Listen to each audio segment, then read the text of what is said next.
Okay, here we go. And welcome to a deeper conversation with Chad. Hi, Michelle. How you doing? Hey, Chad. Great to talk to you again. It seems like in between of our conversations, we end up compiling even more information that is important to get out for people to at least consider about what's taken place here. 100% piles of it. It just keeps coming, doesn't it? Like a flood. You know, and whatever we say, all we're doing our own research, aren't we? We're being objective, we're being critical, and we're coming to some good conclusions. And I suppose there's many people out there that won't see what we're seeing, but there's many people that will. And I think there's nothing wrong with questioning, Mr. Michelle. There's nothing wrong with questioning, doing the research, and actually finding out an alternative to maybe what you're being told. And it takes a lot of bravery and things to do that, and you're a leader of that, so I'm always blessed to talk to you. Thank you. Thank you very much, Chad. It's an honor to work with you and to be a part of your journey, which I believe started this has been going on a little over 2.5 years ago, and you reached out to me and said, we need to talk.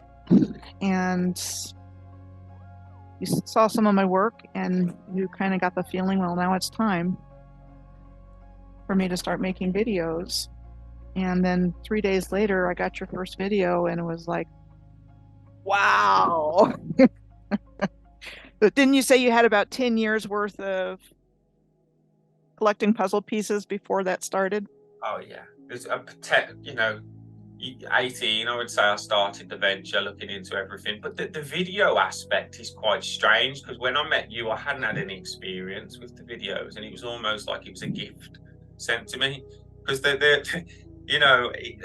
able to work everything. But yeah, the research, I feel like before you step out and you talk, and you've got, to present anything, you've got to do your research, you've got to have your background. And a lot of people haven't saw mine and probably haven't seen yours, and I've got a backpack on, I have of information that I've collected and it's a combination of physical, spiritual, absolutely everything. And obviously I'm ready now. I was ready a while ago, but I always knew I was going to speak. I always knew I had a role to play. So it was about prepping yourself, like anything, training, isn't it? The best of the best have to train. And that's exactly how I feel, because my real journey and my real original research started in 2016. And I didn't make my first video until late spring, early summer of 2018. And I knew I had to get it out there. I just didn't know how I was going to do it.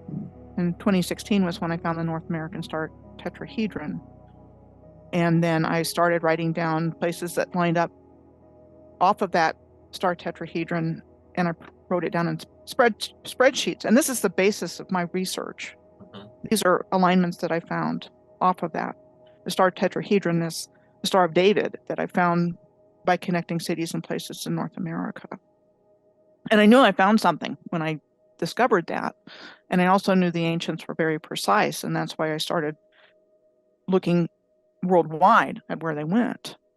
And I'm sitting here today talking not only to you, Chad, but even doing this work, because when I tracked those alignments and did videos about that, and I did that starting in 2018 when I started blogging in my YouTube channel, all of the data that led to the bigger picture of what's taken place here, I found by tracking these cities and places in alignment all over the earth. And we'll get into it, because I put together a PowerPoint to begin with, and then a couple of other things towards the end, for Chad and I to share our information through. But it is based on our own original insights and research.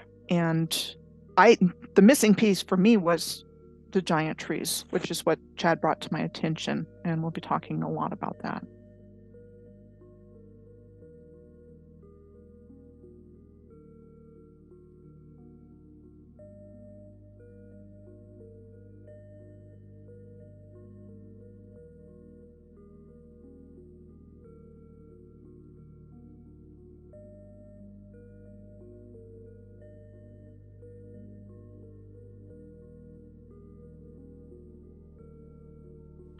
I didn't know what I was looking at. I knew it wasn't what we were told, but I did not have that piece of the puzzle. And I think, if nothing else, we want to share with you today exactly why we believe what we believe. And, you know, everybody can do whatever they want to with this information. But I think we can give you a good basis on what our own thoughts and beliefs are based on. So before we go into the PowerPoint, is anything you would like to add, Chad? No, I feel you wrap it up perfectly. But just to add to that, you did get so many of the puzzle pieces before. It was like, you know, to give yourself that credit, because you had so many. When I look at your work and you piece it all but to the tree, let's say, there's such a trail. You know, I just want to add to that. I think a common thing between us is that we feel absolutely compelled to do this. That's why I started doing it, because we've been lied to about everything. And in order to get to the truth, you have to let go of your beliefs.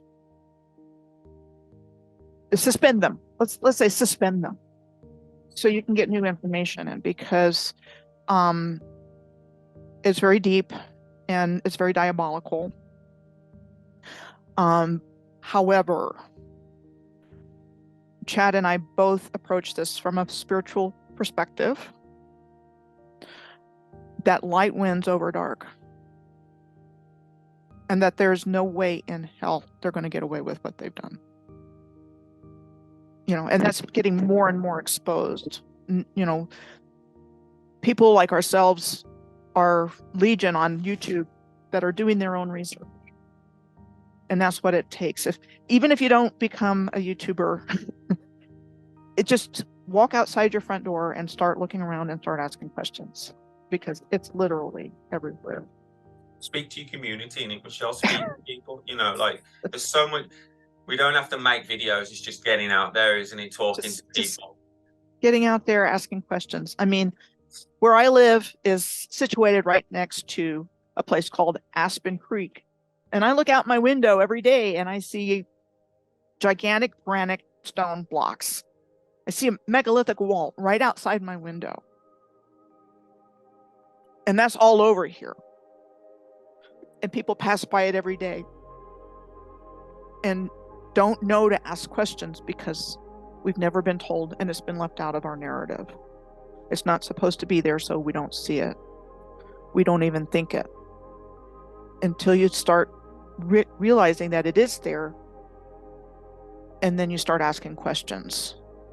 So we have been conditioned and raised not to be critical thinkers, just programmed to, you know, give the right answer in school,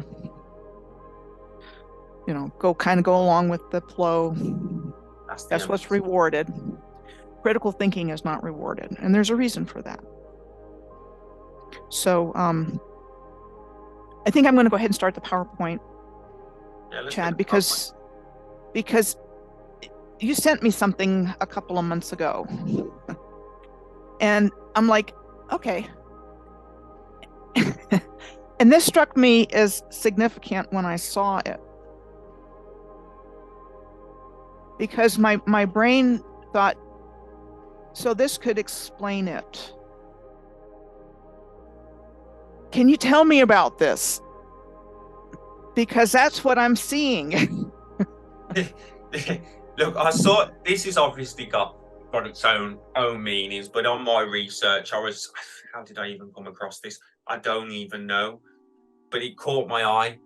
And when I looked at this around the edges, I obviously saw tree stumps that were on fire, and the earth itself has a root system, a tunneling system, which we spoke about because of the trees, etc., which they're obviously using for their own purposes.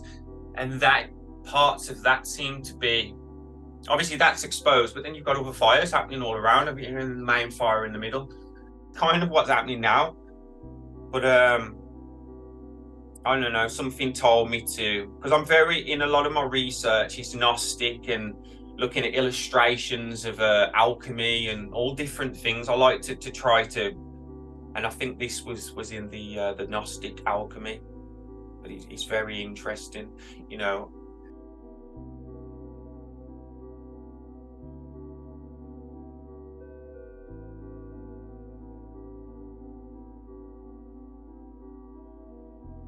What do you see, Michelle? Well, I think the first thing that popped out of me was the exploding trees. Let's say that's what they are. Yeah. Because that's what we're going to be talking about. And then when I saw the root system there, I thought of the grid. Mm-hmm. And one of the ways they've covered this up is by not making the connection between trees and volcanoes. And we'll give some examples of that. I'm also seeing what we've identified as giant tree locations that have water, deep water. But let's start with this, because this is significant. So how they managed to hide the giant trees from us? Well, they don't look like trees anymore. They call them mesas, they call them buttes, volcanoes, you know, all manner of names. And that's what they look like. There's no big giant tree there. There's a stump. And it's rock. So they can get away with it and say, oh, well, this happened millions of years ago during whatever geologic era. And all the deserts that we see are the result of desertification over centuries or whatever. We're going to cover a lot of ground in this presentation, but that's kind of a good starting point. How have they hidden this? And so with this picture, what came to mind is we just see the tree stumps because the tops were blown off. And that's been bugging me, because it's like, what happened to the trees? How did they do this? I see the evidence everywhere now, but how did they make the giant trees go away? So whatever this diagram that you sent represents, that's kind of what comes to me as an explanation for what we see today. And we're calling this presentation Giant Trees, the Earth Grid, and the New World Order. And I thought this was a fitting starting point, because this looks as a good an example of anything that I've seen that would explain why we don't see giant trees anymore. They're in name. There's places around where I live in Arizona, you know, Cottonwood, Oak Creek Canyon, Sycamore Canyon, Oak Creek Wash, which I think used to be railroad tracks. They have washes all over. Some are even called railroad washes. And Arizona is a good example, because I think this place was covered in giant trees.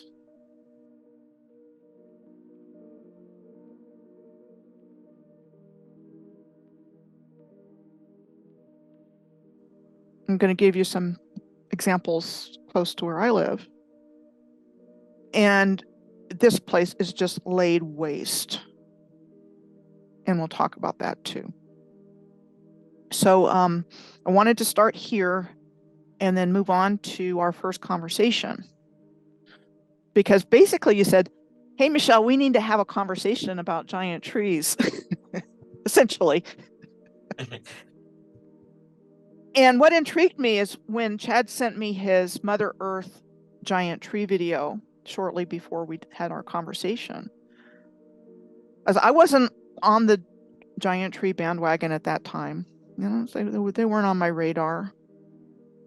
But we were finding exactly the same things with our different lines of research. I was finding mines, clay pits, asylums, amusement parks. It's like we were coming to the same places through our different work styles and how we do things. And so this was really the beginning of my awakening to this. And I know there's a lot of good researchers out there doing a lot of good work on giant trees. My focus all along has been this original ancient civilization. The places that I found on my data sheets, the information that came through to me through tracking these grid lines or these cities and places in alignment. And seeing this totally integrated system all over the earth. I've looked at just about everywhere there is on Earth through tracking these alignments. And I was seeing the same things all over the Earth. So I'm seeing one long continuous civilization that goes back to Lemuria that developed into the Atlantean civilization that existed until relatively recently. So we're not talking different things. Tartaria was part of this civilization, but it's been called different names, and they still find ways to, obfuscate and cloud what was really going on here. But humanity was highly advanced until something happened. And that was a cataclysm. And there's a lot of different opinions on when that took place, what it involved. What I will say, I have a definite opinion about what caused it. And Chad and Adam and I talked about that in our last conversation on the destruction of the grid, that there was a plasma event that went through. I think it was at the time of the Philadelphia experiment, but let's just say something happened that involved high energy going through the grid. And that was what blew everything out. And I'll save some of that stuff because we do have a lot of information to cover in this presentation. So when Chad invited me to have this conversation about giant trees, my mind went to the cotton tree in Freetown in Sierra Leone, because I had looked there based on somebody's suggestion. Hey, check it out. And it was the cotton tree I could see was at the center of everything in Freetown. And there was like a grid emanating from it. So that was a comfort place for me to start. Okay, I see this tree was part of a grid, because not only was it part of the street grid and the city layout, it was also connected to the railroad. And that was the beginning of my seeing. And then Chad added what he saw when we looked around Freetown and the giant tree evidence. And Chad, can you talk about the picture of the destruction of the tree? Because you let me, I wouldn't have not known about that had you not brought it to my attention. Yeah. It was still standing when we talked. Yeah, it's devastating, and it's absolutely horrible. I remember when I saw the article and it was still half kind of about the lightning strike, they say, wasn't it? Something like that. So it was a lightning strike. But I've been speaking in different videos about weather and weapons, and there's a lot, isn't there? So there's multiple ways to do something, and you can use multiple methods. The tree, what was a question that I did ask myself: what would you do with the wood? And it might be silly to some people, they just chuck it in vans, don't they? But some of this would be very, well, it would be sacred to its people. We know that, but it would essentially hold powers of some sort. It sounds silly, but this is where we probably get into fantasy. But this is what the kind of things as wands would be made out of. You know what I mean? You'd make the best wand out of a tree such like that, with so much significance and power. And actually, that's not silly at all, because we don't know anything about this civilization. So there's a constant harvesting of mounds and things like that. They take the surface off and they deconstruct these mounds, and there's energy there as well. The other thing you can see in this picture is this kind of flying saucer shaped thing that we talked about in our conversation. That, don't know what the heck that is. Looks like a carburetor cap or something, is just really weird. And it doesn't look too great in that picture either. So maybe it was maybe it was targeted. It looks like it's got soot or something here. So that looks like that could have been part of this grid system as well.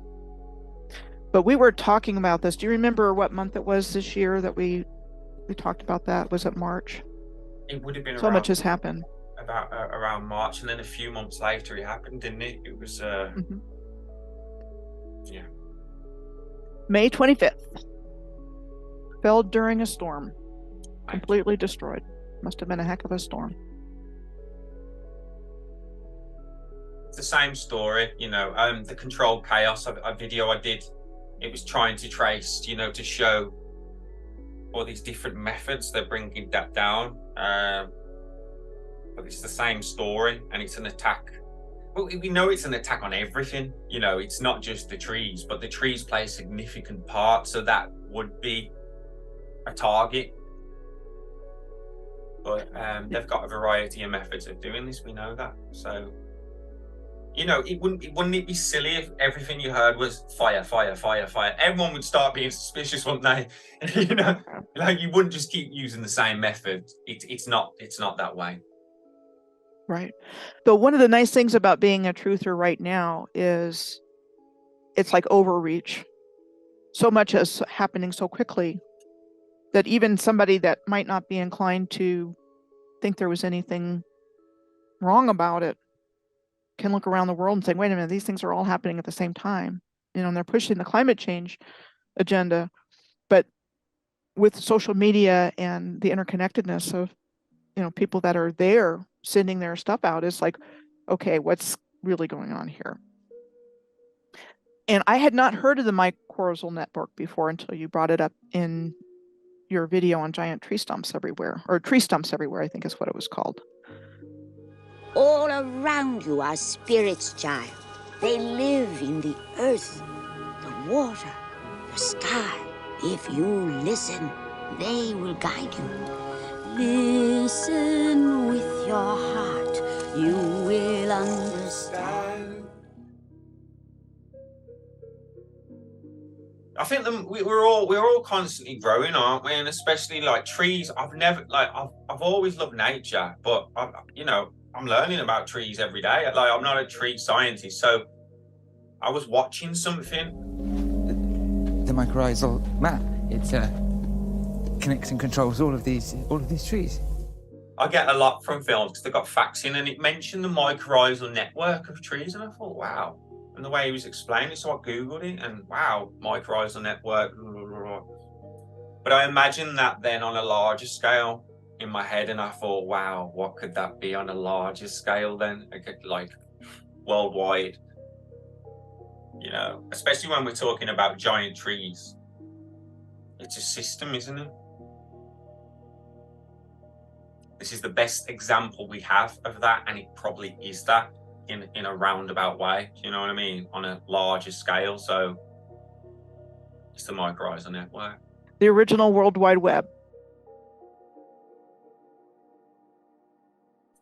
And I think hugely important to life on Earth.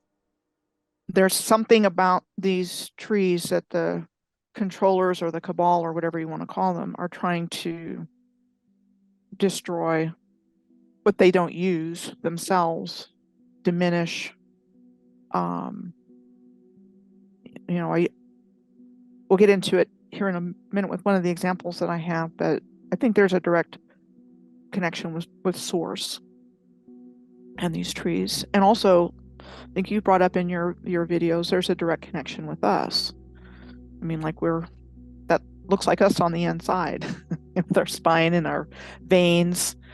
You know, so it's a fractal. We're fractals. What you were saying about the trees being the top blown off.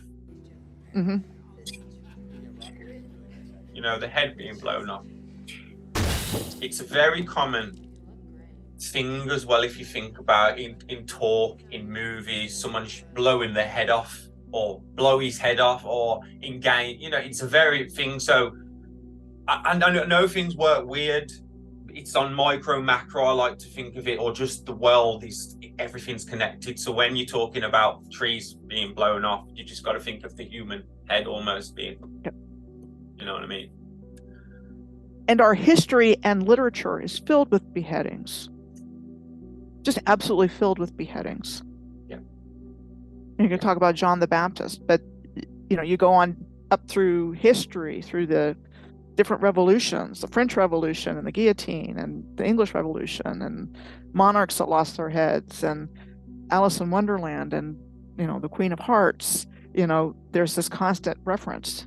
And as far as I'm concerned, the history we've been taught is fabricated, because I'm seeing a very advanced, harmonious, beautiful civilization. And that's not where we were. That's where they got us to, and filled our heads with this so that we would believe that we're the most evolved that we've ever been, and we're just not. But pockets of it has remained, especially in the East, with traditions, spiritual traditions, and reconnecting with our higher selves and things like that. And you and I both have an interest in that, though I see you as being more advanced in that regard than I am. But I know about it intellectually. You seem to be able to put it into practice in a way that I haven't been able to. But, just in terms of why we're actually here, are we here to work our whole lives and then we die, or are we here for a spiritual purpose? And I absolutely believe that we were here for a spiritual purpose, and that the original civilization knew what that purpose was. They weren't confused about who they were, or the shape of the earth, or where we were in the universe, or our connection to all life. They knew all of that. Yeah. And we've just had this the system superimposed on us, so we would be too tired or too distracted. You know how you say I'm more advanced? I don't believe that, and I'd never speak that way. For me, what it is what you're speaking of now. It's an uncovering of what we already are. And for me, all that it was, I had a wipeout of like a total, they call it ego death or whatever. So because of the wipeout, it was quite clear. But for a lot of people, the veil pulls back at a normal rate. And we're all the same. We're all this beautiful. We're all absolutely pure, which we've been corrupted through, and we've lost ourselves and we forget ourselves. And as you say, they've lied to us. We don't know anything. But everyone is special. Everyone watching this is special. I feel like we're all sacred, special. Some darker than others, with their light's been darkened. There's no, but each light is a light,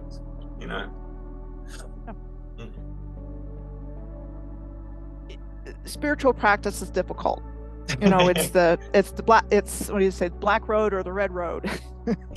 One road's wide and one road's narrow, and it does take a lot of discipline to really get into connecting with our higher abilities. You've got to really want it as well, to a degree. I was willing to give up everything at one point. It was what I wanted. It was my biggest one, and I thought that was wrong in some ways. But then when I got it, it was okay. But I wanted it more than anything. That was my only. And that was my only desire, my only want. I wanted that, and until I had that, it was an ego thing. And then your ego gets to a point, and it just goes. Right. And that's key. We're all connected, and we're all connected by the same being. We're just different aspects having our own experiences. So yeah, that kind of gets back to the letting go of things that we believe, including that about ourselves. And so there are spiritual practices that help to release that. Use the word ego. Come back to the realization that we are all one. and hard to explain though, but that's the truth. and then evil found a way to crash the party. You know, this is really deeply disturbing information, but it's not the end. I want to talk about that. Awesome. Yeah. So before we move on to some of that, these were some examples that you sent about these falling trees and the whole idea of the mycorrhizal network. Yeah. The idea for me is the coming down of the grid, the tarnishing of nature and the grid and life, and this is a representation of that. And again, how things work. It's working on all these different levels, but it's quite, to me, I almost read the news like, I don't know, it can show you so much, although a lot of it's bullshit or whatever, it'll, you know, a lot of it'll tell you and just be able to show you links that if you look across, you can see. And if you just look outside, you can see what's happening. I think it's quite easy to see the analogy that I'm using, and I love analogies. If you've been on my channel, you'll know that I'm a bit of a philosopher. So, and it's not an analogy, although it is. You could look at an analogy if you want, but no, it's literal. It's physical.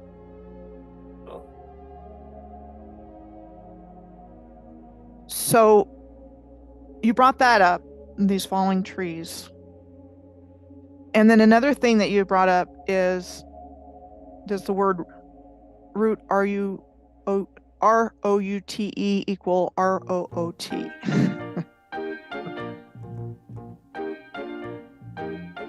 Well, if you ever plan to motor west, Jack, take my way, it's the highway, that's the best. And I'm going to have an example here in just a moment, but it's, you know, there's something to that, I think. If you want to talk about that a little bit, Chad. Yeah. So homophones is the dual nature of words, so root and root.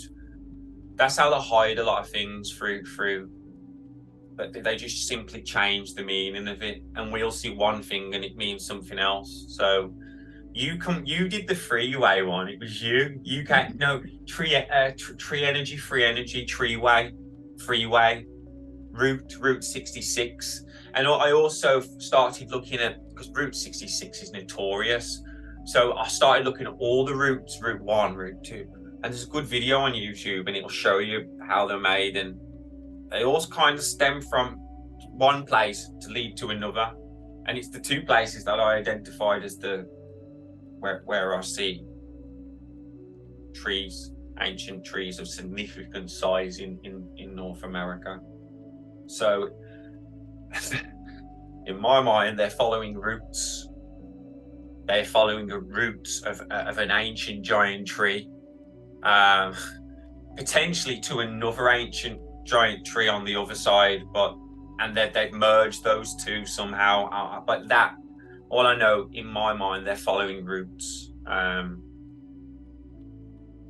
trees, of the network, of the grid. It doesn't, you know, trees are part of the grid and the network, so I say trees, but they're following the root system of our grid.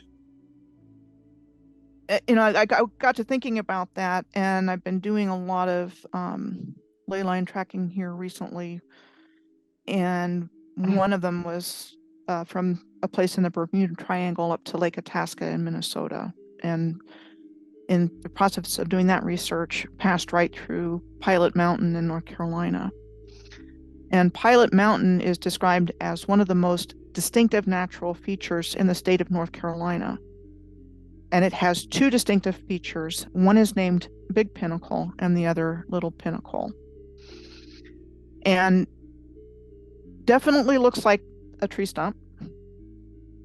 It's called a geologic feature with the name of monadnock, which is the same name given to more famous ones like Devil's Tower in Wyoming and several around the world. Monad, a root of that, is a term used in philosophy for the absolute. The absolute being. Wow. And again, I think that's kind of what we're talking about. This is a manifestation of the Most High here, doing its thing on earth, doing whatever, these trees were meant to do. But it was a good example, because I thought about that when I'm looking at this picture, and US Route 52 goes right, right there. So I had that in mind when I was doing the research for that and saw that. All of this comes after a fire on Pilot Mountain continues to tear through that park. You can see it here in this video. A North Carolina Forest Service ranger says that they believe the fire was man-made. At least 500 acres are destroyed so far.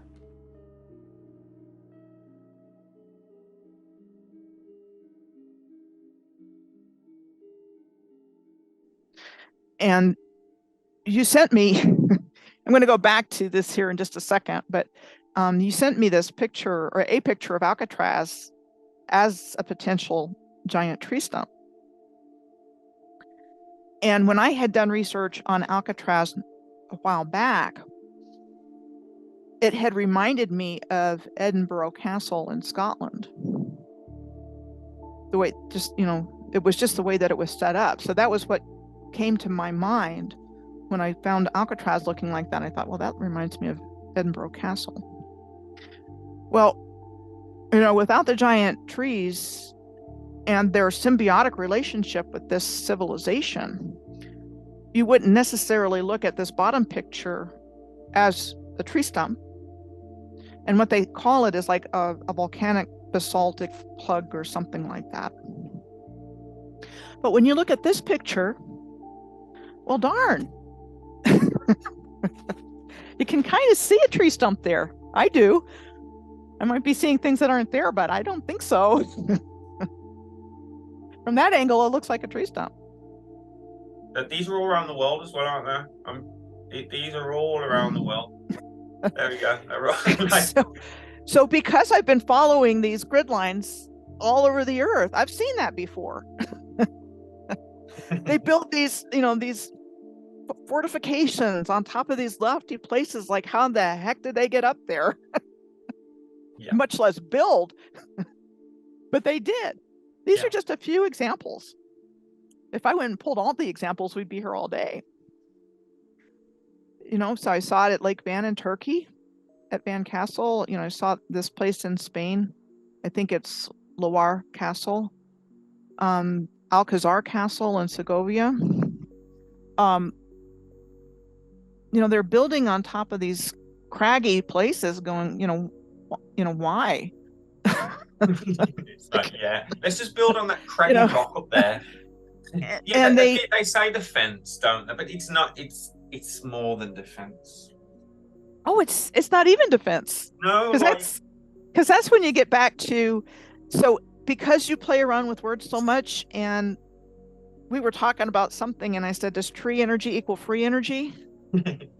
And then that kind of got another thing going. But this would provide that example of the ancients using this. So I would not call this an example of a tree stump blowing off. I think that's what happened to a lot of other things. Yes. This is an example of they were using, there was a relationship between this tree technology and the builders. And it was all part of the same civilization. It got fragmented out. It got, compartmented. This civilization built this civilization built that. This is all for defense. But then when you flip it and you look at it as an energy source. Yeah. And then we're going to get into examples of this in the New World. But this was, an ancient technology used for good. Yeah. When it was originally built. Why this relationship? Why they're so venerated is, I suppose, why they're so fought over throughout history. Throughout. I see. Back to that, the heads off. We've got to consider a variety of ways. Does that do the same way that we're talking about with the world at the moment? It's not just one way. So you can see that some trees would have been felled. Do you know what I mean? You would see that some were almost chopped.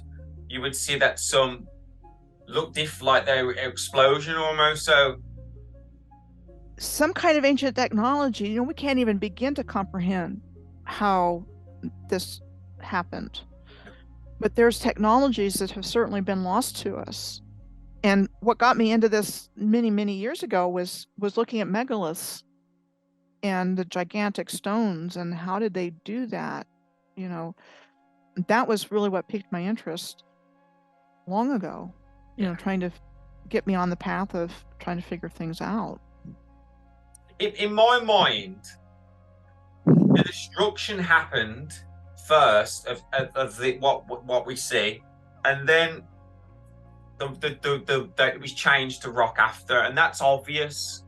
Does that make sense? That's obvious. I feel that's quite obvious because you can carve wood.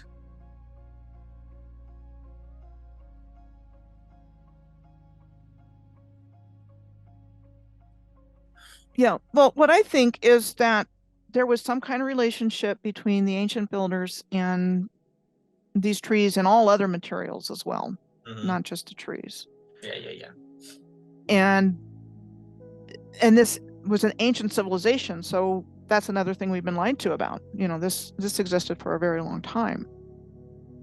So, you know, talk about why this cataclysm looked like it happened relatively recently, but they knew what they were doing. The problem is trying to determine, like if you look at the Loire Castle in Spain in the bottom right,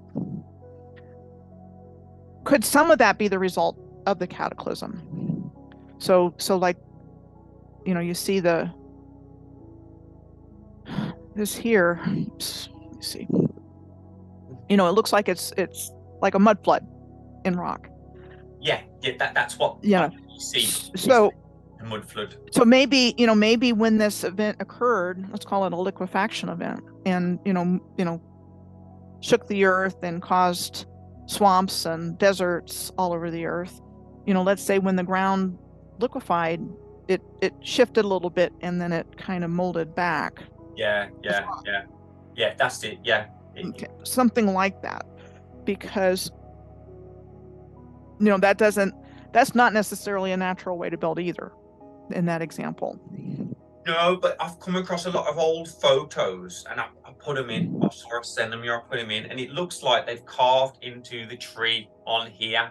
So like an Avatar scenario, but maybe more manipulated to a man-made extent, where they've carved all into the trunk, if you like, and they've made a tower out of the tree.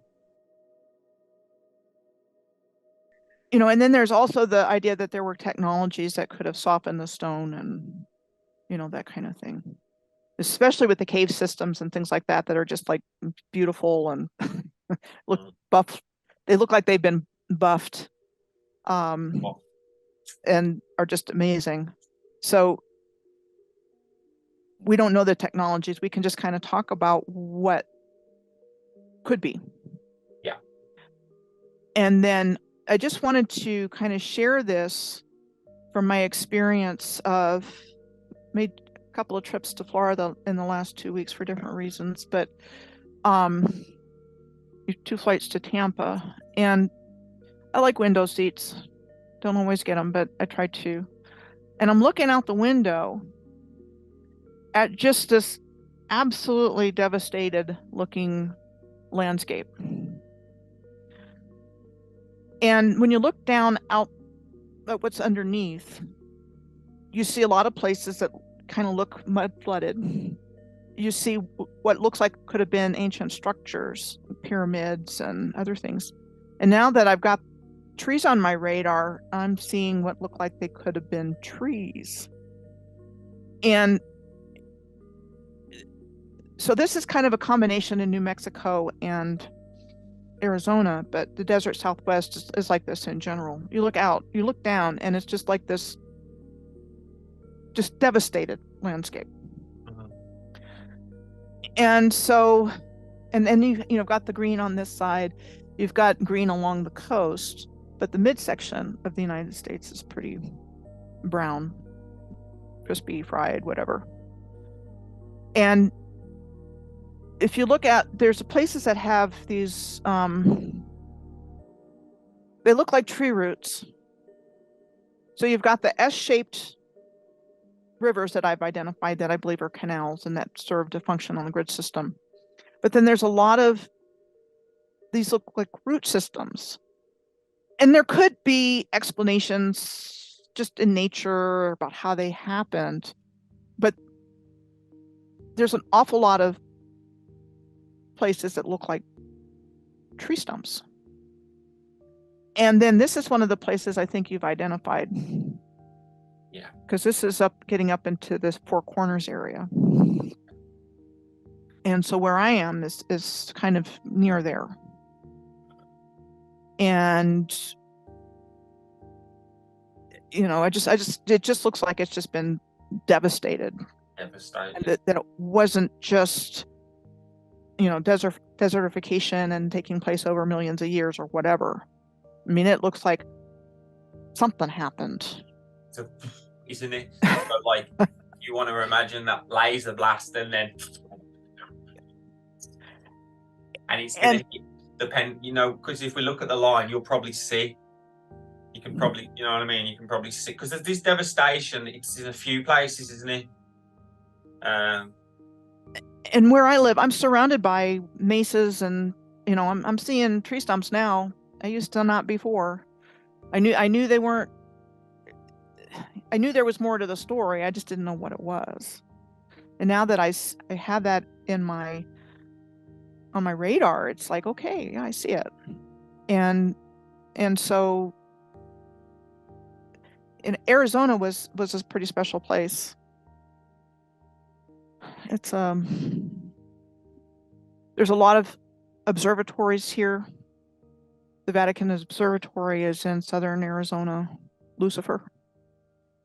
And there's a lot of other observatories, and a lot of places are dark sky, so you can't have street lights and things because the sky is so wonderful. And if you get away from communities that have just a lot of light, the sky is just sparkling, brilliant, gorgeous. I've got the Big Dipper outside my window too. Lovely. So it just seems like a special place, and it's a lot like the Nile Valley in Egypt.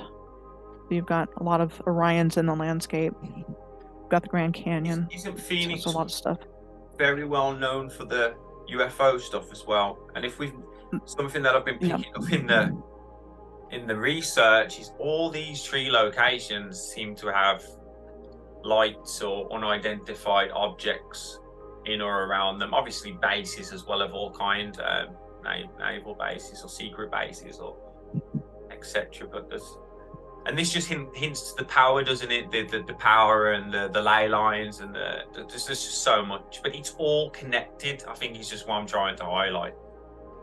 If you want to pick everything up and put it in a bowl, you'll start to see that and that all fits into it. It all starts to make sense. Right. And I'm not up to speed on it, but I know there was something called the Phoenix Lights. It was one of those UFO kinds of things. Yeah. But I do want to give an example of some things that I've come across, and this was my trip 2 weeks ago, flying into Phoenix. And the airport is right here. And a couple of things I want to point out is they're digging around here.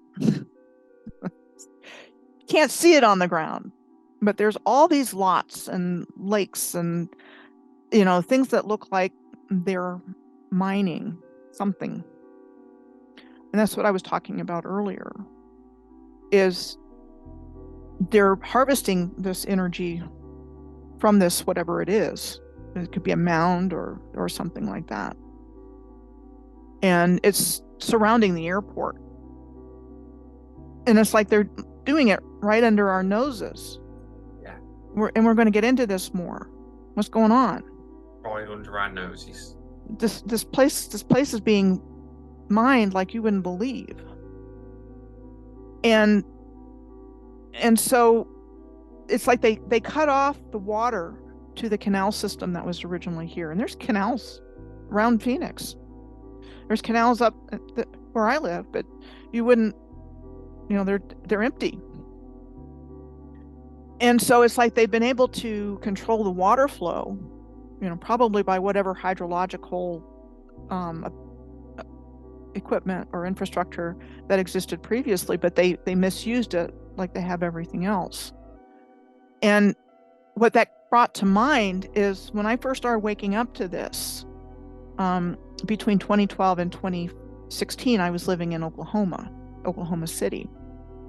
And I started to see earthworks in the landscape around me. And it just started coming in.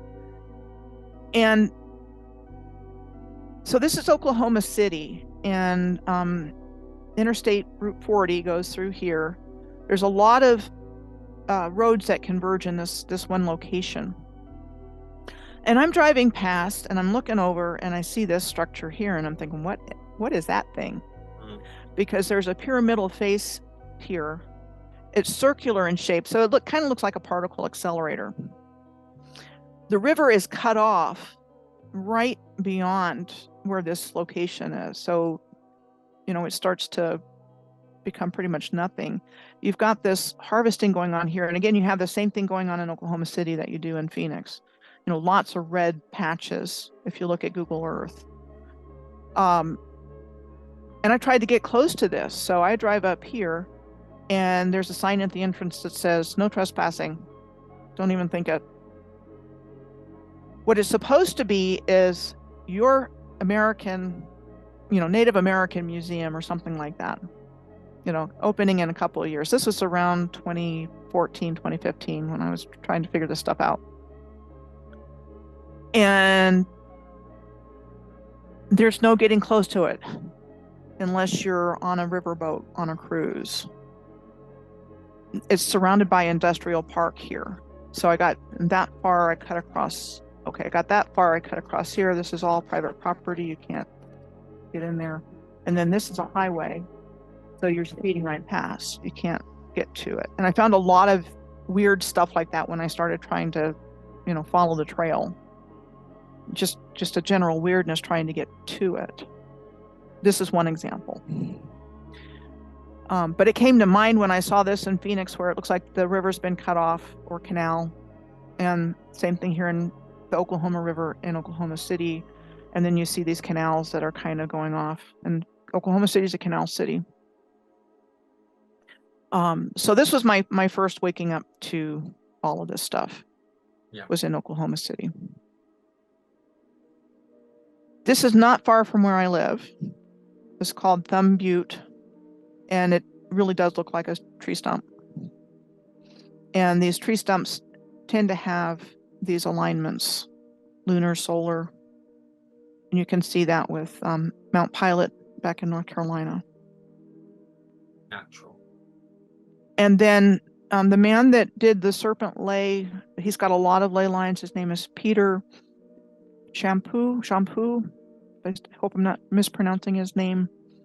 Got an interesting website if you have an interest in this kind of thing. Geometryofplace.com. So he's got Pilot Mountain identified as the Pilot Mountain wheel, where he's got ley lines coming off of it.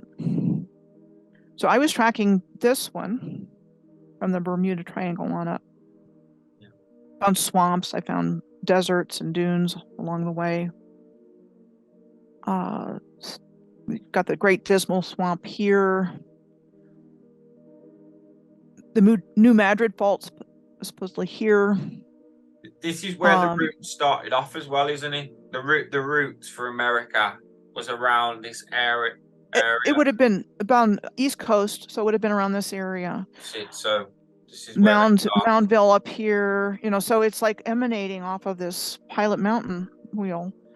And then when we talked about Arbor Low and our conversation with Adam on the energy harvesting video, you see the same kind of thing. It's like switchboard comes to mind, but that's not the right word. Look, very similar with the ley lines emanating, with it being a central point. And what I was seeing with the highways was a lot the same thing.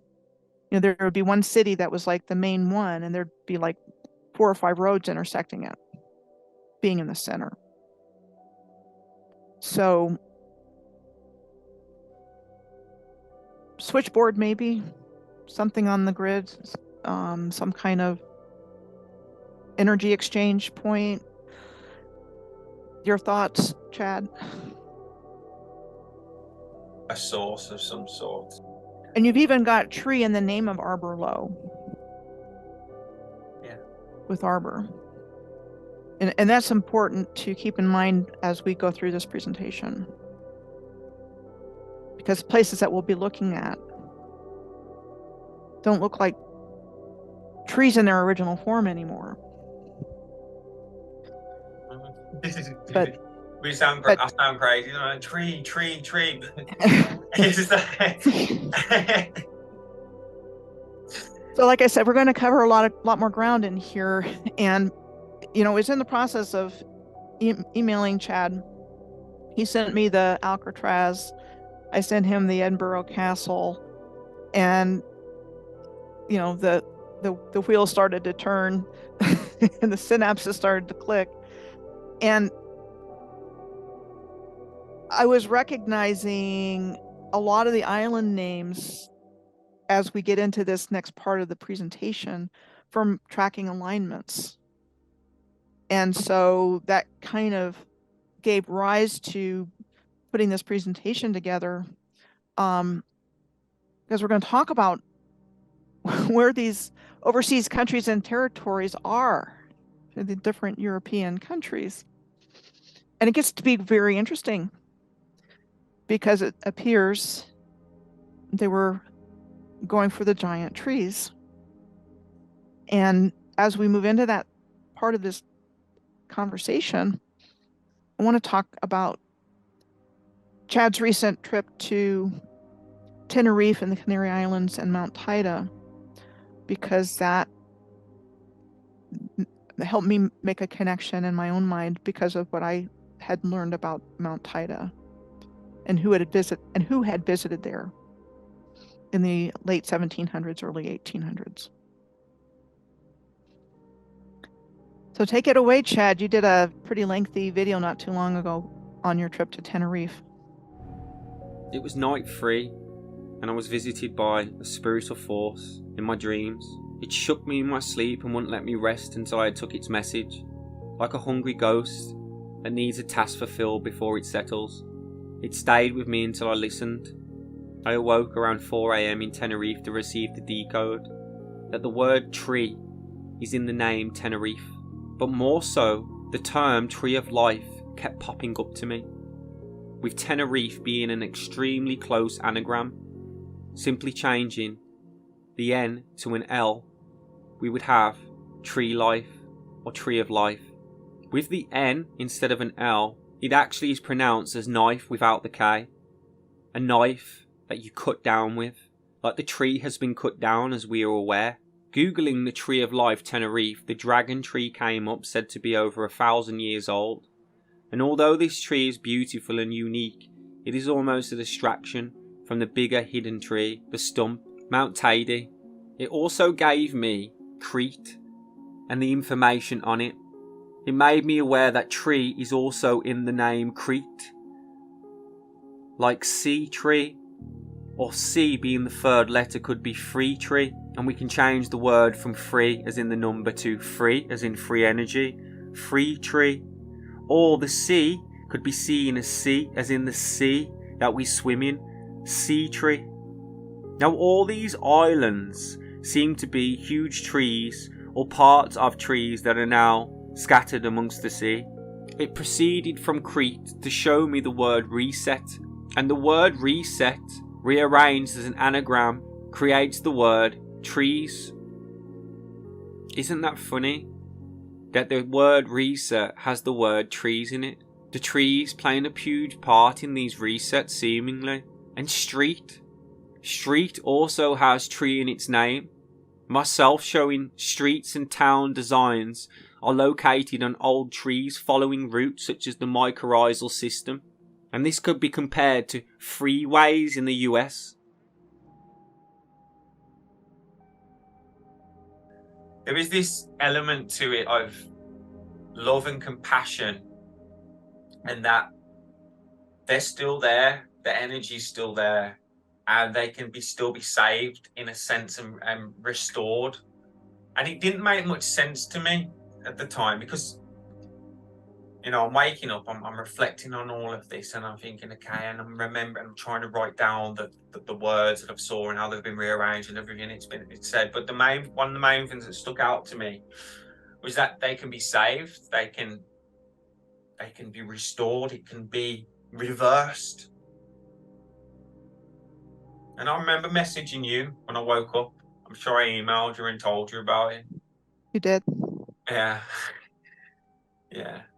It was beautiful, and that gave me hope, because we're on this journey and we're doing the trees and so forth, and we look at them and they look rocked, locked, frozen, and I've done these videos about it, and it's something was telling me this can change, and it sounds silly, but it brought back to me things that I've saw.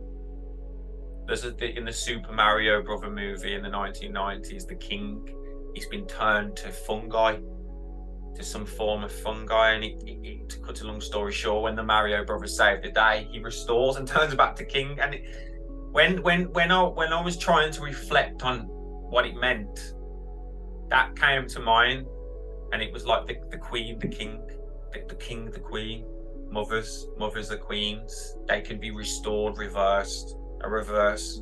We can get back to where we once were.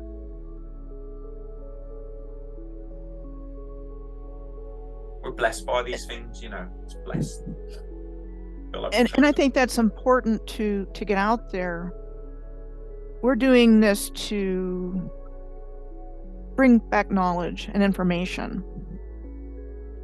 And what this experience of Chad's did for me when he communicated it to me was, I had done ley line research through Tenerife several times, but in this instance in particular, Alexander von Humboldt figured prominently. So a couple of things. One is the Canary Islands are said to be a volcanic origin, and we've never had the connection made with trees before in our historical narrative. They're not going to tell us that. And they were visited by researchers from the very beginning of the 19th century, including this man, Alexander von Humboldt, in 1799. And he was a Prussian naturalist and explorer who was said to have climbed the Taita volcano, the Taita volcano, before he headed off to study Venezuela. Interesting thing about Venezuela, and I knew this from the research I was doing along this alignment where I was finding mining and mineral occurrences. Venezuela has the Orinoco mining arc, and other areas of Venezuela have the second highest gold reserves in the world and 32 certified gold fields. And the other thing that's coming up is the relationship between these trees and tree roots and mineral production, gold and silver and other, precious metals, as having a symbiotic connection as well. For me, their origin, they have work hand in hand now. I think you are, aren't you? You're there now. It's there. So these early explorers are following these alignments. They know where they're going and what they're looking for. And to get to what they want, they have to destroy the trees. Yeah. Part of it. That's part of it. Yeah. With the gold or whatever they seek. Trees had to go. But the trees are energy sources, so it's a much bigger story than that. Yeah. So I also encountered this man doing the research, and his name was Leopold von Buch, He visited the Canary Islands, and he primarily studied the production and activities of volcanoes. He and von Humboldt were students together at the Freiburg University of Mining and Technology, and this man was considered a founder of modern geology. So he's going to Tenerife to study the volcano. Again, they're not telling us the whole story. There's, all kinds of words, going around this, but it's looking to me like the controllers were getting their new systems set up in the mid to late 1700s. And so the Freiburg School of Mining, Freiburg University of Mining and Technology, is the oldest school of mining and metallurgy in the world. And when I saw the logo for the school, I thought of the Cairo beneath it. The mainstream accounts of the origins of the Cairo, CHI-RHO, you've got the word chi in there, say that it is one of the earliest forms of Christogram, forming the name of Jesus Christ, and traditionally believed to have symbolized the body of Osiris. But the Cairo symbol is found across cultures and believed to have symbolized the body of Osiris, as well as the constellation of Orion as a depiction in the night sky of Osiris. Osiris represented the third eye in ancient Egyptian spiritual schools, also called the Eye of Osiris. And you actually see the Cairo everywhere. You see it on papal vestments, you see it in St. Peter's Square at the Vatican. You see it in college logos. Yep, it's everywhere. It's in the YMCA logo. Yeah. There's something sneaky secret going on with this symbol. I'll tell you another one. Here's another one that you wouldn't. That is that. I know it sounds silly. It's that. When you see them all doing that, it's the exact same. But it's everywhere, as you say, but it can be hidden in a variety of ways. It's even the closed eye for one side, and the X on the mouth to be quiet, silent, shushes. So they've inverted all of this original symbolism for their own, secret, something they don't know use. But I think it's more than that. I think, there's been this effort to keep us asleep, cast a spell on us, using the original symbolism and meanings. So we would stay asleep, so we would never wake up, so they could carry out their plans for complete world domination and control, which they've done through the grids. And trees are heavily associated with Egyptian or Kemetic alchemy. And what they did was they stole these alchemical precepts and symbolism. Like I said, they subverted it, and they're killing us with it. So, for example, Mercury. Mercury had a sacred use in the original civilization. And in our civilization, it's not used for that. They said, stay away, poison. Mercury was used in the making of hats in the 19th century. And you got the Mad Hatter in Alice in Wonderland. There you go again. And if you look at the insane asylums, and I think there were a lot of reasons people were in insane asylums, but, they could have been wearing these hats that, the mercury seeped into the brain. And that's where the character of the Mad Hatter came from. There was Milliner, I believe, was a hat maker. If you look up millinery, it'll, say, well, mercury was used in the making of hats. Well, everything that they could possibly do to lower our consciousness. The early elite families like the Forbes and the Astors were involved in opium, in the opium trade, among other things. Astors were in fur trading, the Forbes were in tea trading, but you look it up, it's no secret. They got their original fortune in drugs, in the drug trade as well. So they're trying to get this, and alcohol, beer and spirits, distilled spirits, they got their start early when they were setting up this new timeline in the new world. Get your department store set up, start harvesting all the wood and everything that they could turn into a profit, including human labor, because that's, get into a lot of wage labor. Same thing going on in North America that was going on in Britain with the mills and everything. The same period. That's what that was. That was just a horrible life. That's what. Yeah. Horrible life. Horrible. And then we read about it in Dickens. See movies about it. That's what they're talking about. Oliver Twist. Orphans and workhouses being treated like dirt. But this is where a lot of my visuals come from. The videos, as you know, so they're deep to me. They weren't nice. You know that, like, people watch Oliver Twist and it's like a nice, like, nah, them stuff's scary and dark. Mm-hmm. But they're programming us. Yeah, they're giving us these new images of what life was like.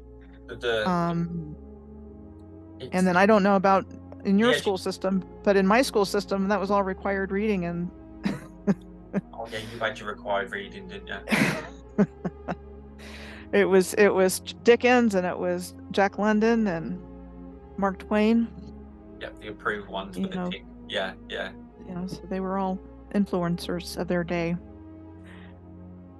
And anyway, so there was a connection between Egyptian alchemy and the Tree of Life here. As you see, there was a connection with trees, and we're seeing that, that there's some kind of alchemical relationship going on with the trees. And what gets really confusing is the controllers separated everything out when originally it was all one. So the Kemetic mystery schools, the tribes of Israel, Islam, it was all part of the same thing in the original civilization. And, it all got taken apart and, turned into the system that we live in today. And there again, you have to kind of step back and just be open, and even if it doesn't change your mind, just take it for the spirit that it's given in, which is we're just trying to figure out what the heck happened here and what it looks like. That's it. So this came up on a Facebook feed, and this is the best example of a tree stump looking volcano that I know of. So this is the Hera of Arhab volcano in Yemen, and I shot it off to Chad, and you kind of looked into it a little bit more. So in terms of supporting our argument that giant trees were also volcanoes, this is a really good example. Yeah. All around the world, we build our towns on them or next to them. They're built around it, and they slowly move in until they take it. It's close to harvest the resources, and you build the town from the tree. You found some old maps of Cairo, Egypt showing that. Yeah. Like I said, if you look up Yemen, you'll see these tree stump cities. So there's definitely something going on there. And again, when you look at maybe not see it if you don't know about the tree stumps, but then once you do, it's like, oh yeah. So I live near Dewey Humboldt, and I thought of this with the Canary Island, Tenerife, Alexander von Humboldt connection that Chad was making for me. And I have not had a chance yet to really go and explore. It's on my list. It's just now cooling off enough to be comfortable. But this has intrigued me. And so, founded in 1912, and the gateway to historic mining districts. And then I've got the arrow pointing at the Agua Fria River, and it looks like a canal to me. especially boots on the ground. It looks like a canal. And there's a railroad history through this whole area. And, again, that's all been removed from here. It's supposed to be Wild West. So they pretty much dismantled most of the railroad through this area. There's one section left in Cottonwood that is a tourist attraction through the Verde Canyon. But it's pretty much been literally dismantled. And again, this kind of thing is hard to get to. So river access is cut off, and it would have been beside the river. In the one I know of in the Verde River, but this area too. And it was named for Alexander, our friend from the Canary Islands, and also Admiral George Dewey, who was a hero of the Spanish-American War. And I think when you look at the Mexican-American War, which was in the late 1840s in the Southwest, in this area where I live, and you also have the Spanish-American War in the late 1890s, and then you have the Philippine-American War. I think that was all about conquest of this original civilization. And again, you're not going to find that looking it up online, but you start looking at the personalities and the details and other things that start to come out about it. It's definitely highly suspect for that. I mean, how did they subdue all of this? And again, there's a lot of questions around, the timing of the Cataclysm. When did it happen? How did they do this? So we're just kind of picking up bits and pieces and trying to figure out where to put them. But in terms of what's in our historical record, Dewey Humboldt became a mining town. And, there's just a lot of interesting history that's completely different from the Wild West history that we're taught about this area. So anywhere you go, you're going to see the Wild West.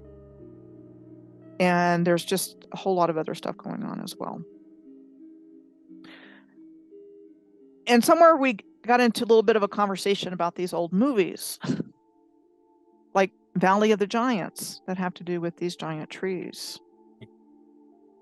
And not only that, but they have plot lines. It says here, accidentally, the claims Howard had towards the land get destroyed in a fire, giving Bill a chance to reclaim ownership.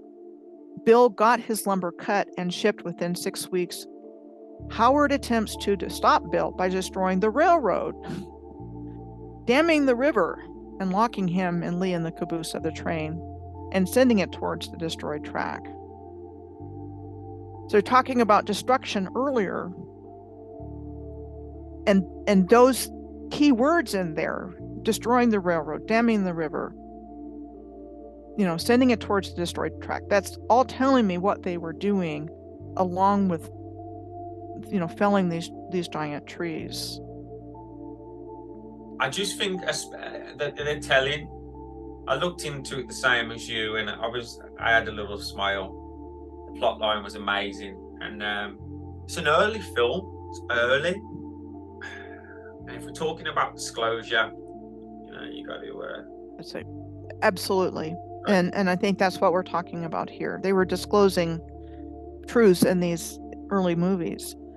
And it was filmed in Humboldt County, which is another place that was named after Alexander von Humboldt. The guy. So this guy keeps showing up in these places with mines and trees. And this Humboldt County, the home of the redwoods, contains over 40% of all remaining old-growth coast redwood trees. And in this county, areas, cities, and towns are known for hundreds of ornate examples of Victorian architecture. And as far as I'm concerned, that's code word for original architecture that was claimed to be Victorian era. Yeah. And Queen Victoria was just like the presiding monarch over this whole reset.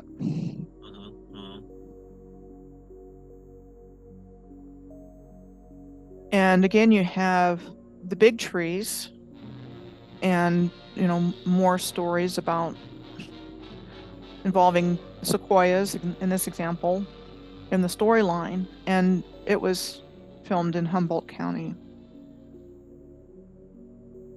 So they've been dropping breadcrumbs for a while in terms of something hidden behind what appear to be the plot lines of these movies.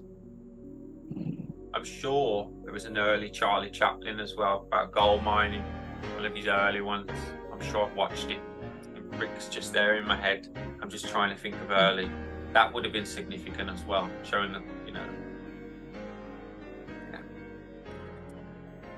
I mean, they had Max Sennett and the Keystone Cops being filmed there in around the Hollywood area, and they're doing stunts on streetcars and things like that. And then the streetcars are gone not too long after that. And is anybody questioning why these extensive streetcar systems that were once everywhere aren't there anymore?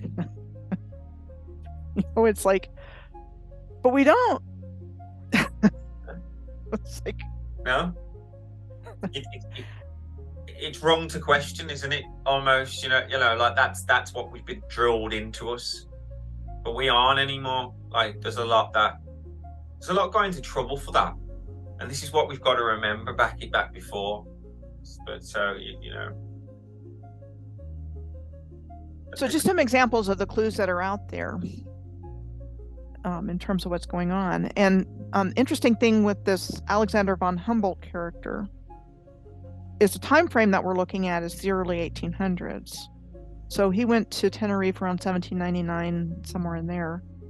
And DuPont was setting up their explosives in Wilmington, Delaware in 1802, 1803, somewhere around there. And that's about the same time as the Lewis and Clark expedition. And so that would be the Louisiana Purchase was in 1803, and they went on their expedition in 1804 to 1806. And I mentioned the Astors earlier. They ended up in this area here, which is where Astoria, Oregon is, and he was extending the fur trade out this way. And again, they've given us a completely different narrative besides what was going on. I mentioned in a previous conversation on energy harvesting that when I was researching the Lewis and Clark expedition, the Rockefellers and Standard Oil showed up at the place where the expedition began. So I found the Rockefellers, I found John Jacob Astor, I found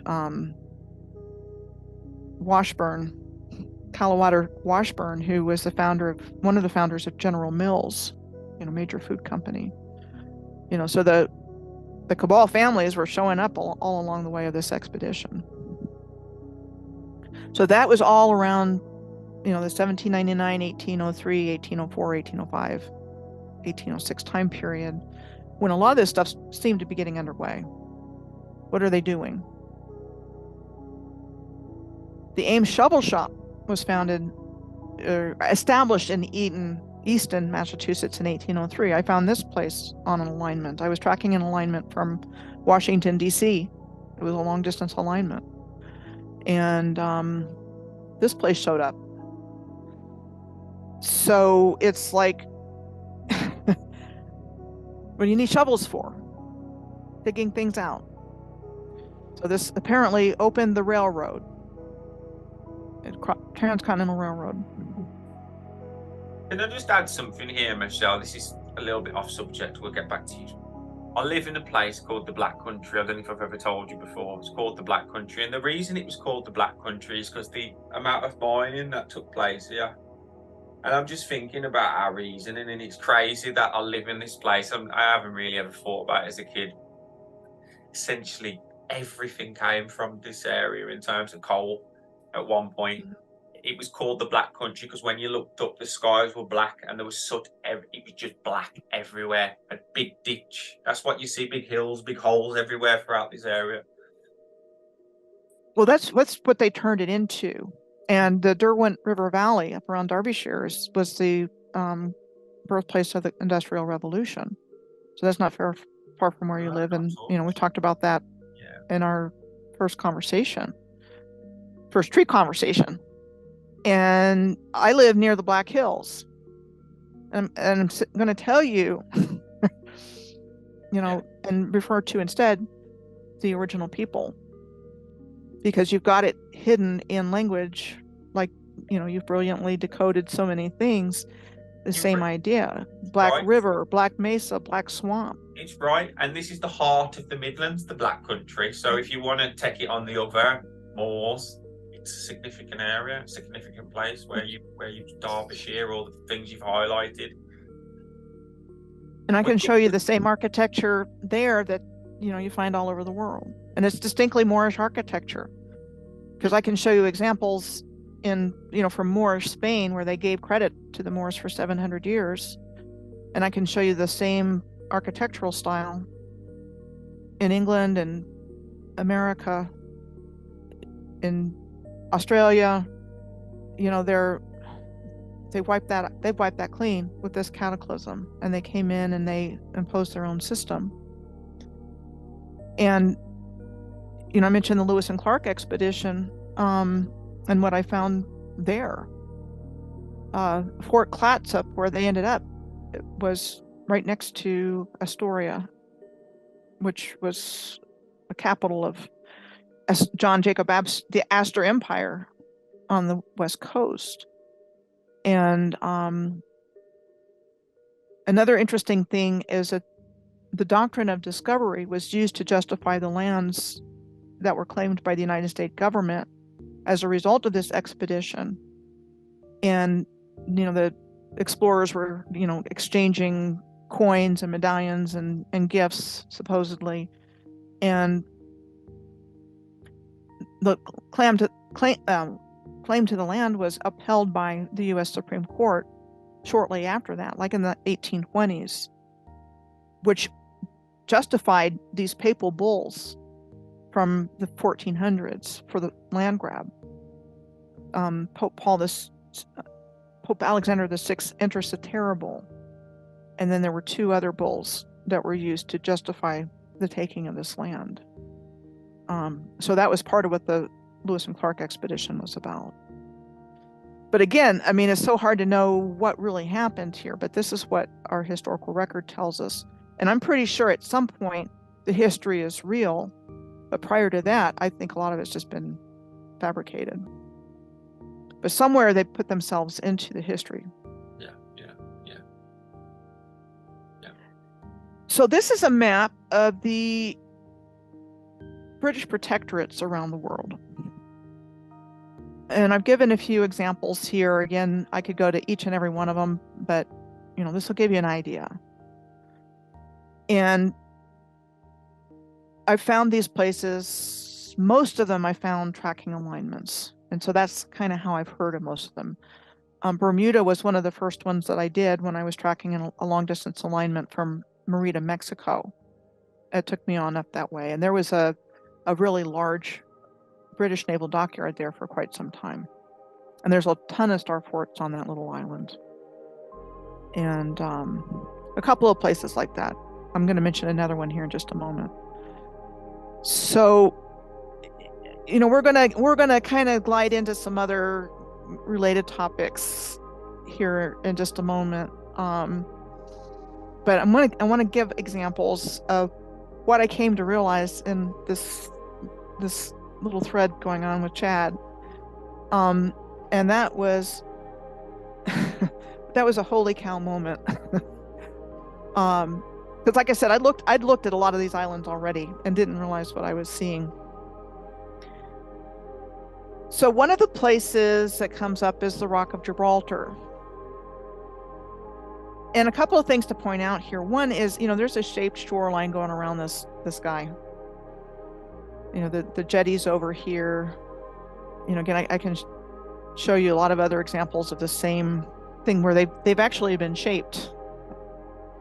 Same style of everything, you name it.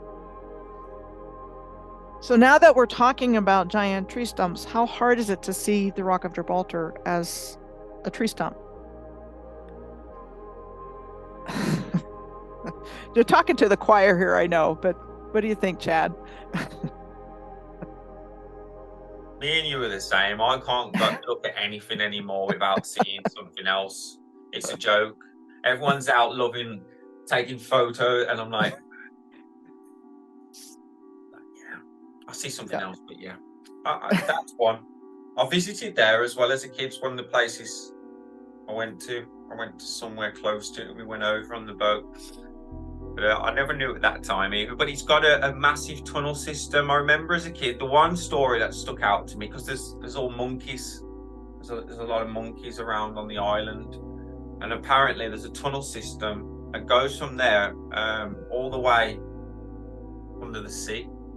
It goes under the sea and pops up in Africa or somewhere.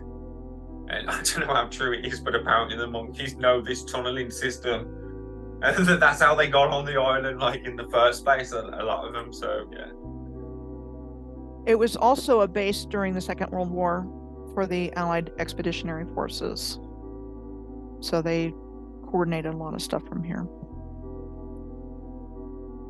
So anyway, that's one of the British protectorates. And then I found this trio tracking alignments. I found Ascension Island there at the top when I was following an alignment that started in Merida, and I was, tracking it on down through these other island groups and across the Atlantic Ocean into Africa. And Ascension Island is rather interesting. This group is, they're all part of the same protectorate now. Okay, so anyway, they're all kind of grouped together, even though there's some distance between them, but they are on alignments. And so what's interesting about Ascension Island, so this was the only speck of land as I was crossing from like, let's see, further down. So anyway, I'm going down this way, and it's the only land that this alignment is crossing over. And that was years ago. So this is a picture of Ascension Island. And what's interesting about it, besides the name, is that it is, there's a U.S. military air base there. There's satellite and submarine tracking stations, a BBC transmitter, and a listening post run by GCHQ's Composite Signals Organization. And they've been squeezing the residents out for over 100 years. So there's something about that little place they really like. Yeah. And now I'm looking around even where I live, and I'll see, an array of antennas in a particular spot on top of one of the mountains near where I live, and I'm thinking, there's, something about these former tree locations that are powerful and desired.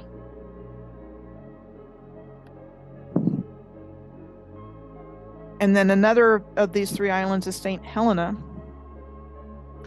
which is best known as the location of Napoleon's exile following his defeat at Waterloo in 1815.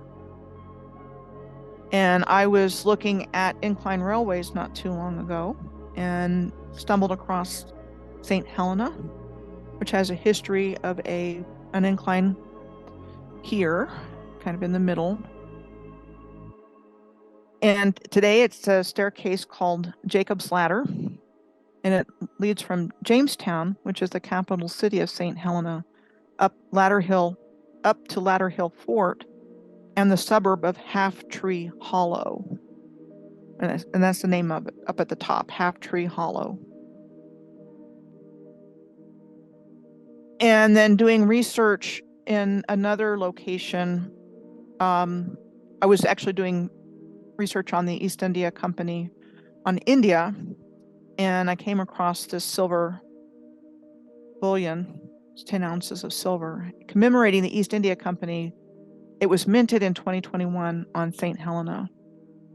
And I thought it was really interesting. Not only was it the East India Company, but there's ley lines showing on this silver. I thought that was interesting. I just want to. Okay, so anyway, that's what it looks like from above.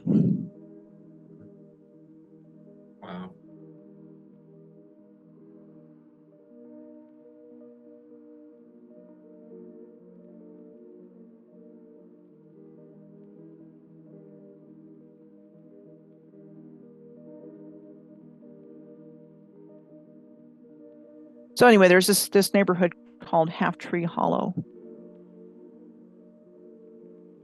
You can see up it. at the top of Ladder Hill. So, they're telling us things in the name, and we don't think anything of it, or used to not. Here's one. That does look, yeah, much better for everyone. Again, until you get tuned into it, it's like The size is so just a name. blows my mind. It's just so big. What a world. And then Tristan da Cunha, which I also found on Tracking and Alignment, is interesting because it's the most remote settlement on Earth. And its Wow. capital is Edinburgh of the Seven Seas. And this is the only inhabited island here. I guess there's a couple. Maybe a few of those little guys there. And it's hard to get there. Really out in the middle of Nowheresville. Wow. Wow. Yeah. It's just that's better than Tenerife. Well, that's great. So this is the world's most isolated settlement. There's no airstrip on the main island, and the only way of traveling in and out is by boat, which is a 6-day trip from South Africa. And yet they live there. And again, until the giant tree thing came up, I didn't see it. But now you kind of see it in the shape, and I guess there's a volcano there, I'm assuming. Yeah. I have to check that out when you do your extra research, Chad. But anyway, these have come up on tracking alignments for me. And I was curious to see if Alexander von Humboldt had ever been there, and couldn't find a record of him being there, but there was this cruise ship with his name on it that showed up back in a couple of years ago. So I'm highlighting him because I think he was part of this new effort. And the main university in Berlin, Humboldt University, was named after him and his brother, Wilhelm. And it's prestigious. There's more Nobel laureates that came from there. It was prestigious for natural sciences in the 19th century. This also has alumni that included Albert Einstein and Otto von Bismarck and Karl Marx and Friedrich Engels, the Brothers Grimm, all these big names of the reset went there. So I'm just pointing that out to say there's something going on here with this guy and with the subsequent mining of the earth. So that's really what it's all been about. Yeah. And using us as labor for a lot of that stuff. So this is the British Antarctic Territory, one of the British protectorates. And you find images like this down there.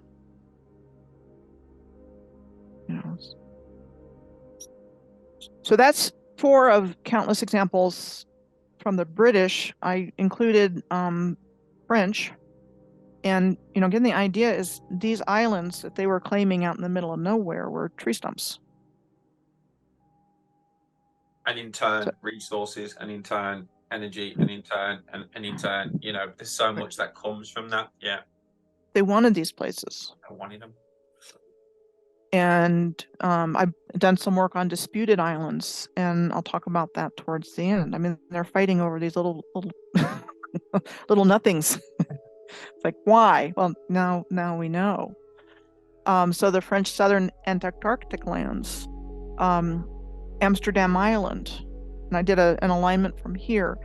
And this is where I think I had some some help from, my guides or whoever, when I was selecting places to do these circle alignments from, because there was quite a bit of information that was yielded from them. So in a way, I kind of picked Amsterdam Island out of the air, but in a way I didn't. And it was one of the first long distance alignments that I did back in 2018, early 2019, somewhere in there. Nice. Again, a lot of information came from it. I did not see a giant tree stump when I first started doing this, but these islands tend to have scientific stations on them. Yeah. And this particular island is studied for its electromagnetic waves and things like that. So there's something going on here. So that's Ile Amsterdam. Another one is Ile St. Paul, right next, not too far away, relatively speaking. And yeah, so this one has, so we've talked about the volcanoes, but I also think we're talking about some of these giant trees having water. The Kerguelen Islands is another one of the French subantarctic islands. So they're, South Indian Ocean, getting down towards Antarctica. Yeah. Again, without giant trees, you might not see it, but, it starts to take shape and form. And that's what I'm saying. It's like, what happened to the rest of the tree? And that's where the volcano idea is so, something exploded simultaneously and they all lost their tops. I'll show you something as well, Michelle. I'll put it on the screen maybe now. Every active volcano, if you look at the map, their map, it's like it hits the border. So how can I imagine? It's like the barrier. It's like something's. You can almost see it's targeted. It's the edges of everything. It's very particular where they lie. The active ones. You imagine a village being plundered, and you burn the towers on the outside, and then you go in. It was like they're still on fire, man. They're still burning in a sense. They're still being. They're still hurting. You know what I mean? Like, yeah. I'll throw it up. It's quite particular. And I've got something that's going to tie into that in just a moment. This is another French grouping. The Isle Cochon, I think, is what they are. This is part of the French subantarctic lands. So Kerguelen, these islands here, Ile Amsterdam and Ile St. Paul. And then there's French overseas departments. And you've got more examples. This is Reunion Island, which is near Mauritius off the east coast of Africa. And, again, you've kind of got something here, crater-like going on. That you can kind of see it, the giant tree aspect of it. And then this one is Mayotte, on the other side of Madagascar, also off the east coast of Africa. And, you've got the circular area going on here and water inside. And even if you're not sure about what we're talking about, ask yourself, why do they want these places?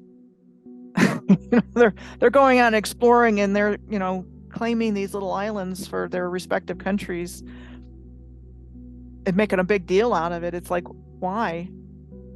New Caledonia here off of not far from Australia, and I found this on an alignment also. A lot of interesting land features here in New Caledonia. Same thing with French Polynesia. I think this is Bora Bora, but again, you find the same idea. Willis and Futuna is interesting because not only you have the circular crater with the water in it, you also got these flags. This one particularly with the Templar cross on it. Yeah. So there's definitely a grab going on here. Guadeloupe in the Eastern Caribbean. claimed by the French. How do you see these circles? Because when I'm looking at them, I imagine a lot of mining again going on, like quarrying, the taking. Is that how you see them, or do you see it different? Well, so some of these giant trees are clearly volcanic in origin.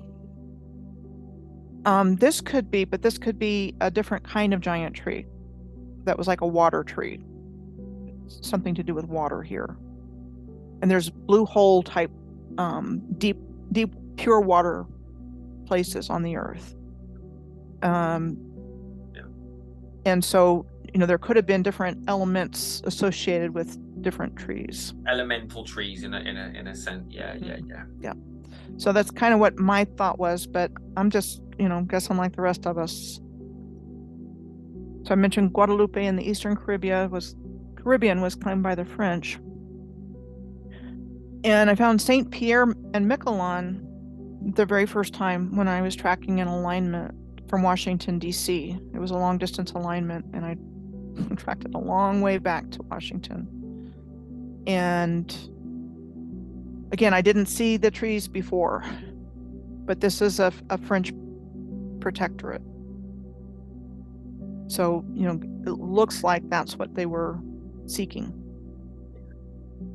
And what was interesting with this trip I was just on not too long ago, I like within the last couple of days, I had to go back to Tampa, and I got bored, and I was checking out the flight tracker on Southwest Airlines, and I was really surprised because what was coming up were these little islands that I've been looking at. And so, for example, Clipperton Island, and I'm going to talk about it in just a moment, is down here. And then there's what looks like a volcano in Mexico, and I'm not even going to, okay, I'll try to pronounce it. Citlal-Tepetl. And on the tracker itself, it looks like a little volcano because there's a little bit of fire in there. And then all over on the map, if you will, of the flight tracker, I saw these Mount something or another. I even saw Mount Ararat, Mount Alberta. Just different mountains that look like they might have been volcanoes. Let's say, like here, you can barely see it on here, but here's Mount Alberta. Here's some kind of caldera right above Denver. And then I saw St. Pierre and Miquelon. Well, who in the heck's ever heard of that place? The only reason I knew about it was because of the alignment was tracking. I didn't have any pre-knowledge of it, and I certainly haven't heard of it since. But it's on this flight tracker. So, and this right here on this third one, the alignment from Washington I was tracking went through South Padre Island. It went through New Orleans. It went through Atlanta. It went through Washington and Wilmington and Philadelphia. It went through New York. It went through St. Pierre and Miquelon. It went through Newfoundland, and then went through Nova Scotia. Yeah, so after I left Newfoundland, I crossed over the Atlantic into Spain. So, what? Why are they on these flight trackers? I think the yellow is probably where they have Southwest flights. But, it just really didn't explain this. And it was on my mind with putting this presentation together because I had included the St. Pierre and Miquelon slide. And then I was working on updating something that I had done several years ago on disputed islands. And I came to Clipperton Island, which I ended this with Clipperton Island. The other place that caught my attention on the Southwest tracker. So it's uninhabited. It's 2 square mile or 6 kilometer squared island in the Eastern Pacific off the coast of Central America. And it's a minor territory of France. And it's not been inhabited since 1945, though it gets visited by fishermen, Navy patrol, scientific researchers, film crews, and ham radio operators. So this is what it looks like.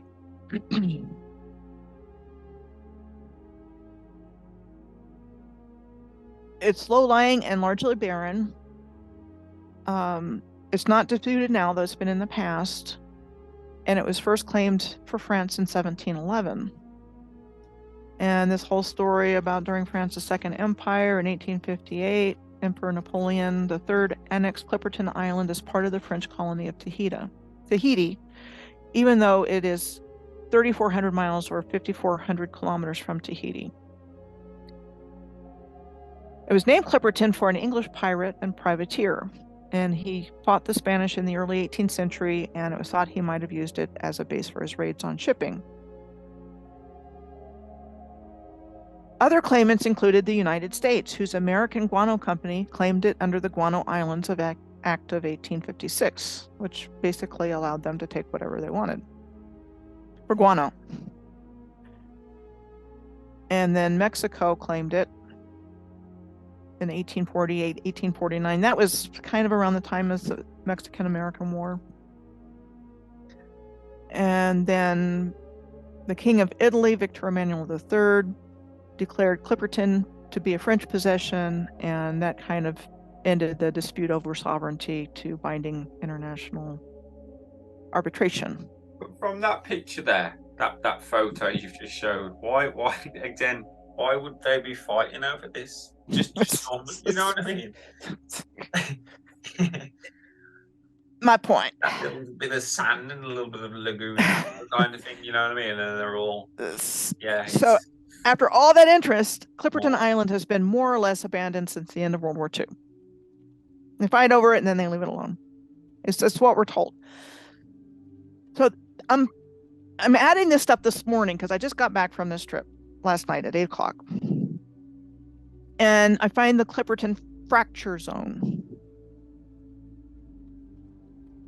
And it's a geological submarine fracture zone in the Pacific Ocean. It's got that place's name. And they are looking at it for deep sea mining due to the abundant presence of manganese nodules. Did you do this last night? Is this last night? I did. This is this morning. This morning. Before you know what we I watched talk. last night? I watched Meg 2, The Trench, and it was all about deep sea mining. And they go under, and they have to break a barrier to a trench. There's a lot of things there, but there's an underground base under there, and it just got me thinking. And then you've got this here, and I just thought that's a. And I wouldn't have known about it. I knew about Clipperton Island, and I was going to add that to this presentation. And then then it pops up, it populates. Like, oh, I took a look at that. Okay, so there's that. And before I go into the last two thoughts here, let's stop, because this is a lot of information. And with the way my mind works, I don't always do it in a logical and sequential way. And I apologize for anybody that likes it all nicely packaged and presented. Yeah. It's like, my processes are intuitive, and I just kind of go with how it builds in my mind. So what makes sense for me,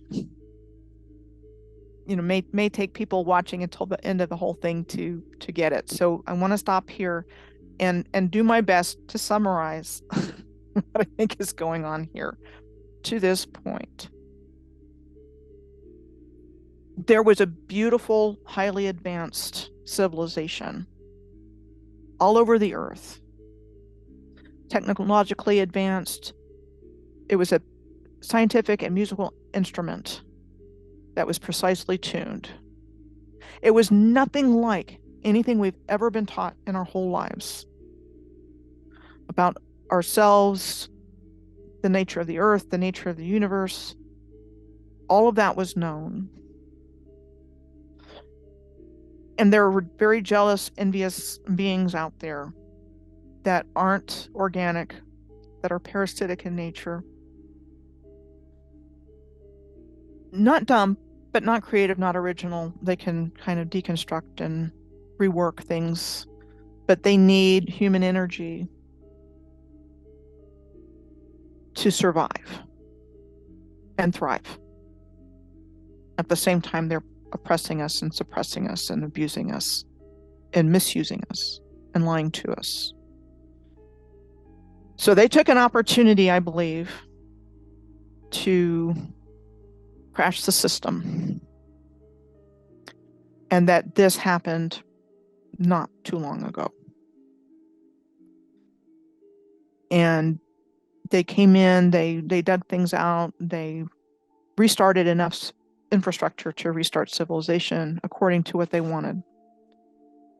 And they superimposed this fake history and figured out ways to enslave humanity, which they can't do because we're sovereign beings. But if we don't know we're sovereign or what our rights are, then, you know, they convince us that they're all powerful and we're not. And so I am seeing one cataclysmic event. I'm open to the possibility of more than one in a finite period of time, but this took place over a very, very long period of time, millennia.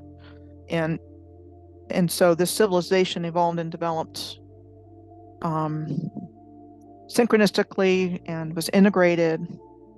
And I'm not just saying that out of the air or not having given a lot of time and thought to it. I've done a lot of research over the last 5 years. And these are the conclusions that I've come to. And with the addition of the giant trees, it's starting to come together even more. And there's a lot we don't know, right, Chad? This is just what makes sense. If you want to add to that, go ahead. No, there's a lot that obviously we're still finding out. Well, it's an uncovering, isn't it? It seems to be more an uncovering, and we're adding pieces to the puzzle. And more in a way to try and build a picture for everybody else, you know, and spread the awareness. You know, it feels like a role to me anyway. You know, and I know it does. So it's just the spreading of light and building it in a way people can understand, and that's hard enough itself. Not just getting the research and doing it all and coming to the conclusions and piecing it all together, doing it in an explainable way that makes sense. Through you're talking about what millions of different things, different aspects. You're talking about years upon years and treaties and this and that and how they've done it and this aspect and that aspect. You can't just talk about one thing, can you? So we're trying to do it in a way that builds everything together. You know, I've done my private stuff with the education and the MK, and that's all part of it, as you know, and you've tried to say as well. Well, it's kind of a way to put forward something that is really very difficult to grasp, because there's been so much information, misinformation, disinformation, you know, deliberate obfuscation, and a lot of people doing a lot of different research on what they've been guided to research. And it's all valuable. Every last bit of it is valuable. You know, anything that can be done to bring this lost information back from the dustbin of, back from the ether, you know, from the trash can, to try to bring forward at least a cohesive, a theory or a hypothesis or a picture of what looks like happened here. Just to finish on that, Michelle, you know, we'll do our best to piece everything together, and many people have different aspects that they don't agree on, which often separate us.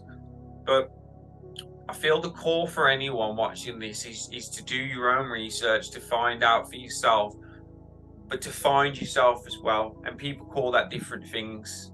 You know, I sometimes get slandered because I talk about finding the self and mastery of the self, and it takes it away from God. It's not. It's the exact same thing, because when we go in and we help ourselves, we can connect to more. We can help other people. We become a beacon of light, and that's all I ever mean. So the one thing that we can do is just remember that, you know, find within.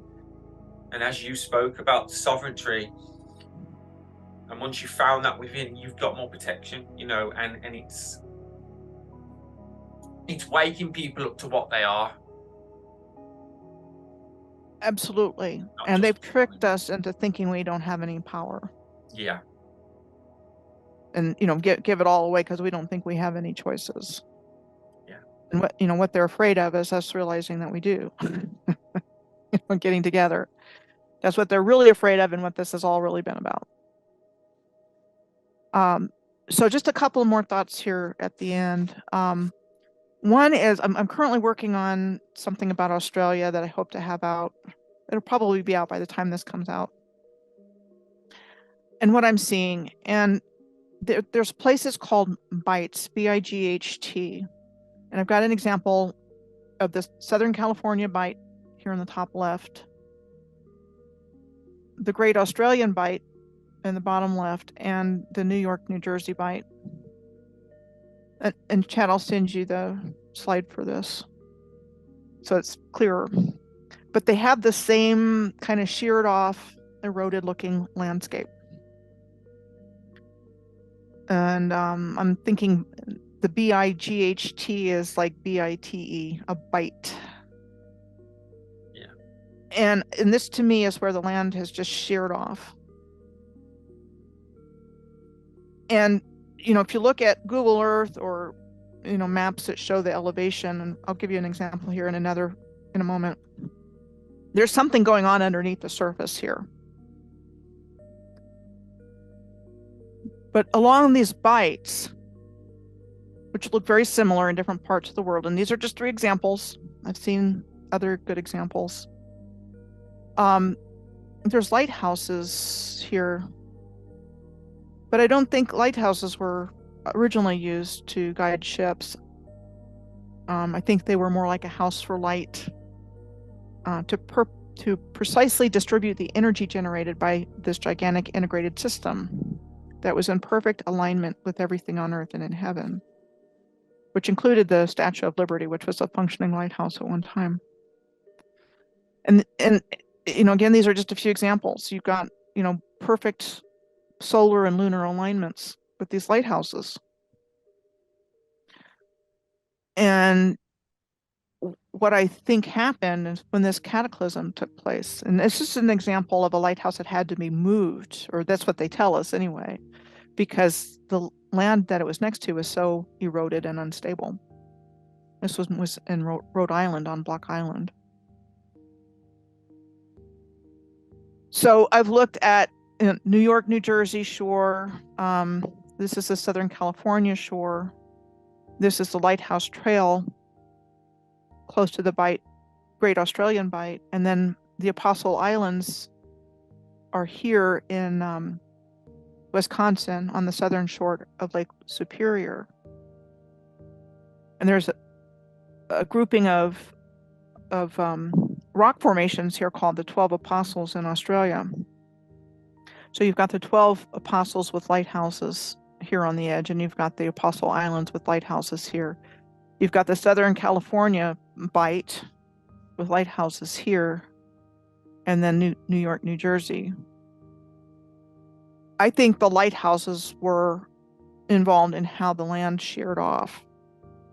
That whatever the cataclysm was caused the lighthouses to malfunction or function incorrectly, and that the land just sheared off there. Because you got lighthouses in crazy places, and there's, you know, broken, eroded land around them, and underwater there's reefs. It's dangerous. It's, you know, it's commensurate with broken land lying underneath the surface. Yeah. And then there's even a lighthouse, a light characteristic pattern of the lighthouse light called occulting. And so I think they've occulted this timeline. And this is just an area off the bight or near the bight. So anyway, there's all these little islands, and then there's all of these, you know, things that obstruct shipping, they're called. There's a whole bunch of those. and obstacles to shipping. Over 1,200 obstacles to shipping that stretch 140 miles or 230 kilometers. You know, so it's like there's something going on beneath the surface of the water at these places. But again, they want to put it far back in time. You know, this happened in the Pleistocene Ice Age. It used to be connected. And again, I don't think it was that long ago. And I do think that whatever caused a cataclysm, whether it's the Philadelphia experiment, like I think, or something else, it caused this worldwide ripple effect along the grid system, where the grids were, this energy went through the grids and caused the land to shear off, and then it caused swamps, it caused deserts and dunes. And again, I can back what I'm saying up with research that I've done and I'm doing currently, and I'm sure in the future, because the more you get into this, you know, the more pieces come back out. But you kind of have to put effort into it, is what I find, is that it just doesn't come. But when you get into this co-creative process, it just, the more you ask for, the more you receive. That's been my experience with it. I want to wrap it up here in just a second, but any thoughts on that, Chad? Because you've done work on ray lines, which is a fascinating concept, and I think it ties into that idea. Yeah, there's a few things that need to warrant my attention a little bit more. As we say, we're all learning. I think Lighthouses is one of them. I think there's more to look into volcanoes, just different aspects, and things will come. But I like what you're saying about them. I think they're significant to the lays or the rays. Again, I'm not sure on a theory or anything, so I'll leave that to you. but you're making connections to these things. So you've put out a whole video called Ray Lines. Yeah. And these lighthouses are also lined up with each other on the grid. Mm-hmm. So yeah, they're definitely connected to the grid. It's 100% connected to the grid, aren't they? They're significant. Again, I don't.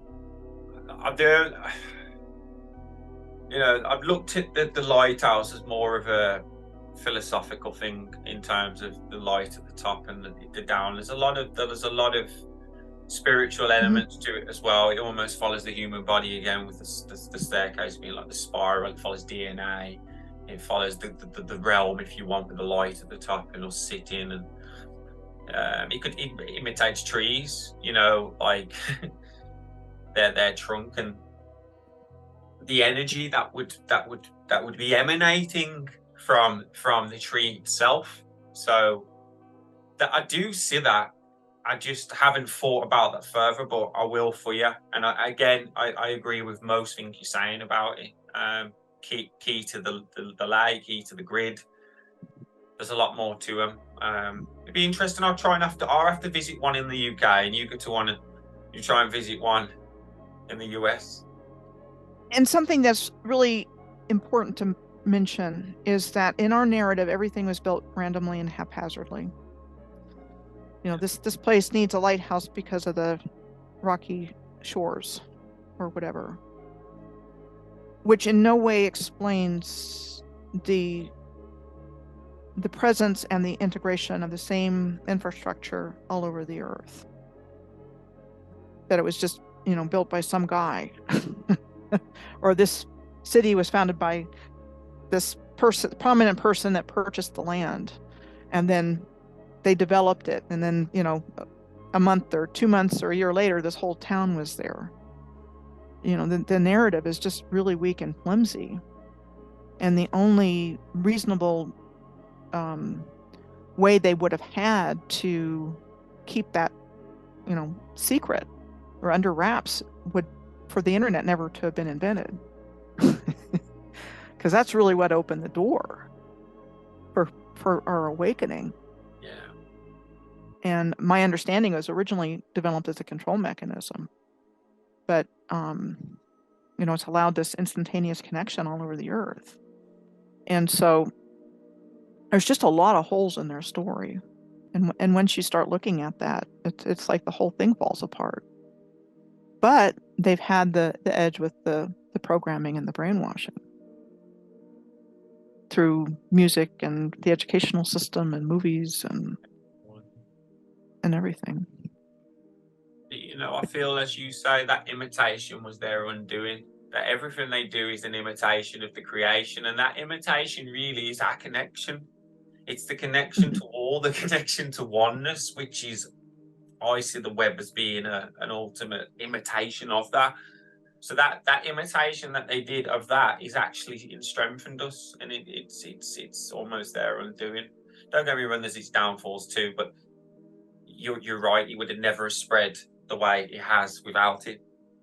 And I think it's because of what they're imitating, which is the connection itself. Right.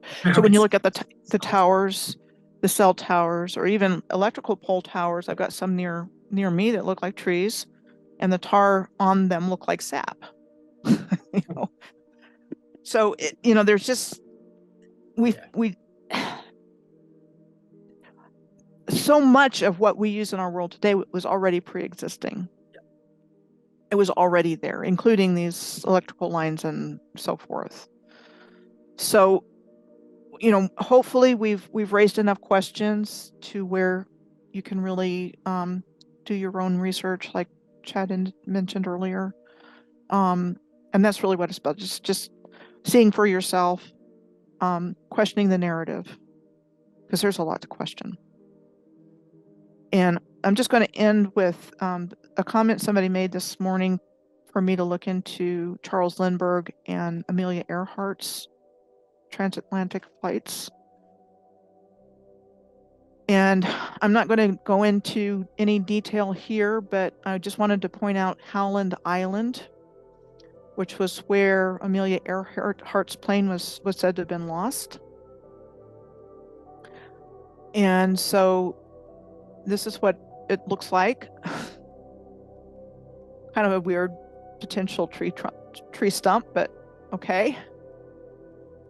But what's really interesting is, if you look at the land here, you can kind of see, stuff going on underneath there. And this is also one of the alignments that I was tracking, this island group here. Because there's Howland Island and I think Baker Island. Not much out there in the middle of the ocean. There's some kind of lighthouse there. I guess that was the lighthouse. It's something that's there, but here we go. Here's the Howland Island Lighthouse. I'm going on the premise that these things were pre-existing infrastructure.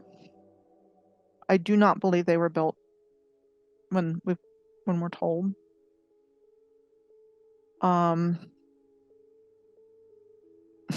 A lighthouse was built in memory of Amelia Earhart on Howland Island, and that's what they tend to do. It was a memorial. And I'm just going to finish up. Found this in Esperance in southern Australia, what I'm working on right now, is Stonehenge. Stonehenge, multi-ton blocks of stone there with alignments to the Milky Way and the summer solstice and the winter solstice. That was supposedly built between 2008 and when it opened as a tourist attraction in 2017.